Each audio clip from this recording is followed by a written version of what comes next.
Bósnia, Sérvia, Bulgária. Quando pensamos na história religiosa destes países, não é o catolicismo que nos vem à mente.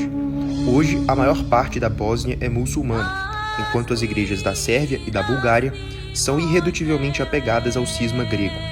Mas nos tempos do Papa Inocêncio III, todas essas nações, ainda que momentaneamente, foram trazidas ao seio da Igreja Católica, voltando à comunhão com a Sé Apostólica. No vídeo a seguir, veremos como a Igreja da Bulgária retornou à comunhão com Roma nos tempos de João o Pequeno.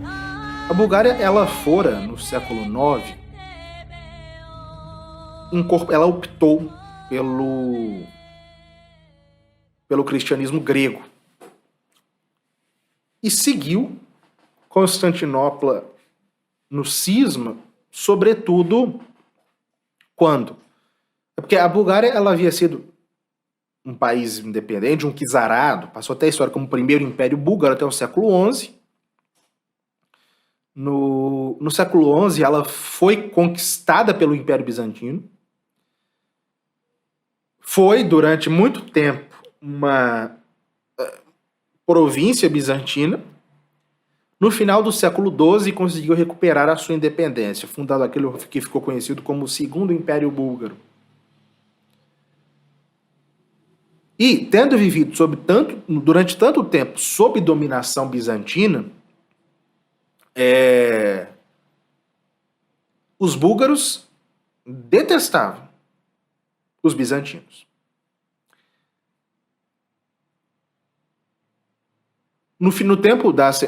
Quando da ascensão de Inocêncio III, a Bulgária era governada por um grande governante chamado Joanitsa, Johanitsa, ou João o Pequeno, que conseguiu construir um vasto estado que englobava o que hoje é a Bulgária e uma boa parte da Romênia, da Valáquia.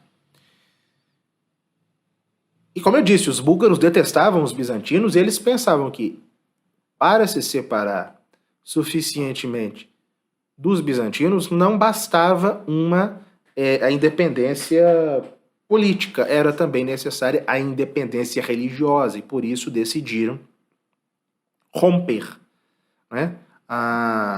promover uma ruptura mesmo com a igreja de Constantinopla e o seu patriarca. A opção era virar-se para Roma e submeter a Bulgária à igreja do Ocidente, a igreja católica. 2 anos depois da sua ascensão, Inocêncio III se tornou Papa em 1198, em 1200, ele já estava em tratativas com o governante, que ainda não era rei, Johanitsa, João o Pequeno. Ele reconhecia-o como senhor. O Papa ainda não se referia a ele como Dominus, não como rege ainda, senhor Dominus da Bulgária e da Valáquia, enquanto nós já vemos documentos dele ali de 1202 se referindo ao Papa como venerável e santíssimo Pai, soberano pontífice. Em uma dessas cartas que foram trocadas entre João e o Papa perguntou a ele o que ele queria. O que você quer de nós? Ele respondeu: nosso desejo é voltar para o seio da unidade católica, mas, sobretudo, receber de vós a coroa que outrora portaram os chefes da nossa nação. Se vossa santidade nos conceder este favor, nosso poder imperial cumprirá, em honra de Deus e da Igreja Romana, tudo o que quiseres nos ordenar. Fecha aspas. Ali ele deixava claro que se tratava de uma troca de serviços. A igreja búlgara voltava para a igreja católica e, em troca, o Papa fazia dele rei. Mas aí isso gerava uma questão. Quão autêntica era de fato a conversão desse homem ao catolicismo? Na verdade, será que aquilo não era simplesmente um meio para ele se consolidar a sua dinastia? Essa questão, Inocêncio III não era bobo. E essa questão se afigurou na sua mente. E, consultando os anais da igreja, ele leu que, de fato, lá no século IX, Inocêncio III viu que, de fato, lá no século IX, o Papa Nicolau Magno, São Nicolau Magno, havia conferido a coroa real ao rei da Bulgária, Boris. E que o Papa Adriano II enviara para a Bulgária clero, arcebispos, bispos, uma grande comitiva para trazer a Bulgária para a comunhão romana. Então o Papa tinha dado tudo o que o rei da Bulgária queria, e logo depois a Bulgária havia virado as costas para Roma e se virado para os gregos. Inocêncio III escreveu para João Pequeno dizendo isso. Falando, olha, isso foi em 1202 que ele escreveu, olha, nós estaríamos muito felizes em te coroar como rei, em fazer tudo o que você está pedindo. Só que nós temos um precedente aqui. Quando o nosso antecessor, o Papa Nicolau, fez de um búlgaro rei, o que ele ganhou em troca?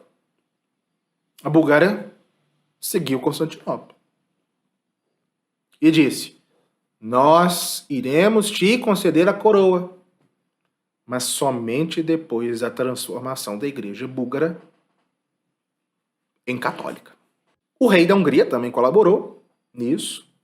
Falou para o Papa, o rei Emérico da Hungria falou, aqui a Hungria está livre para a passagem dos seus embaixadores, quanto precisar, para esses embaixados entre Roma e a Bulgária, para a catolicização desse país. Tal. Mas em 1203, João Pequeno, já bastante inquieto, voltou a pedir para Inocêncio III a coroa real e até fez uma leve ameaça, né, como que sugerindo que se submeteria a Constantinopla se não fosse atendido. Naquele momento, Inocêncio III julgou que deveria apressar as coisas e disse apenas que iria dar o que João Pequeno estava pedindo, depois que o legado que ele havia recentemente enviado para a Bulgária voltasse e com as informações necessárias sobre o avanço da catolicização da Bulgária. Acabou que o legado que ia por mar, né, porque era mais rápido, e foi impedido de viajar pelos bizantinos. Depois, de qualquer modo,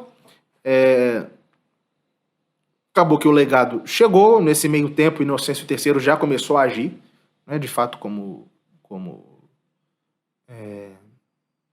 interviu politicamente pela primeira vez na Bulgária, porque João o Pequeno estava ameaçando entrar em guerra contra o Vulcã da Sérvia, que havia já voltado para a Igreja Católica, e ele falou que era necessário, falou para João Pequeno, que era necessário que a Bulgária e a Sérvia vivessem em paz, já que ambos queriam ser países católicos. Essa foi a primeira intervenção do Papa nos assuntos políticos da Bulgária. Alguns meses depois do legado chegar com informações sobre o que estava acontecendo lá, Inocêncio III pôde estruturar a igreja búlgara, conferindo o pálio arquiepiscopal e distribuindo os bispados. João Pequeno jurou nunca se separar de Roma, colocar todas as terras que porventura conquistassem sob a obediência romana, sob a autoridade da igreja, e, com tudo acordado, em 25 de fevereiro de 1204, Inocêncio III anunciou solenemente a João Pequeno que iria coroá-lo rei, reconhecendo-lhe rei dos búlgaros e dos valáquios. Dizia ele, nós te constituímos rei sobre os povos da Bulgária e da Valáquia. Nós te concedemos o direito de cunhar moedas em teu nome. Nós te enviaremos por nosso legado o cardeal de Santa Cruz, Leão, o cetro real e o diadema. Ele será posto sobre tua cabeça como por minhas próprias mãos.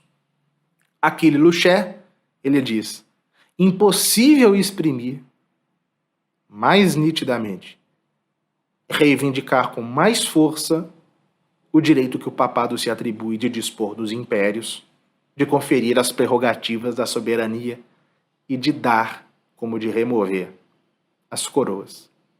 Roma era, de fato, a fonte do poder real e dos direitos reais. Fecha aspas.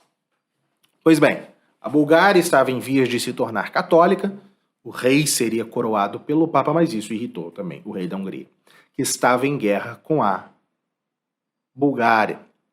Vejam, quando ele soube disso, ele tinha organizado um vasto exército para invadir a Bulgária. Mas, de repente, ele fica sabendo, né, que aquele país está em vias de se converter. Vejam, ele pensou, bom, eu não posso invadir a Bulgária. Um rei cristão, um aliado do Papa, não pode fazer guerra a um país que o papado está em vias de converter, de trazer a comunhão da igreja. Então ali o espírito de cristandade nele falou mais alto e ele não invadiu a Bulgária.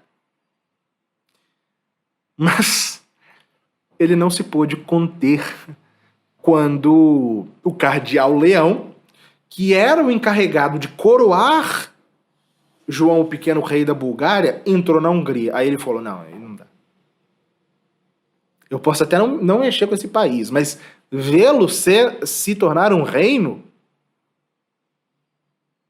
e ele impediu que o legado partisse para a Bulgária. Né? Ele deteve o legado. E o Papa, quando Inocêncio III ficou furioso, escreveu para ele, né, dizendo, colocaste obstáculo a um legado cuja missão era propagar a fé cristã e estender o domínio da Santa Sé. Incorrestes, assim, na indignação de Deus e na nossa. A consciência do rei Emérico pesou, né? E antes mesmo de receber a carta do Papa, ele liberou o legado e o cardeal Leão pôde chegar na Bulgária, né, definiu os últimos contornos ali da igreja da Bulgária e coroou João o Pequeno, rei da Bulgária, em 8 de novembro de 1204, dando início de fato ao Segundo Império Búlgaro ali, pelas mãos da Igreja Católica. Este vídeo que você acabou de assistir do professor Lucas Lancaster é apenas um trecho de uma das 170 aulas já disponíveis na Escola de História da Igreja. Convidamos você a sair da superficialidade e estudar a sério conosco na escola. Clique no link aqui do lado para acessar o nosso site e fazer a sua matrícula.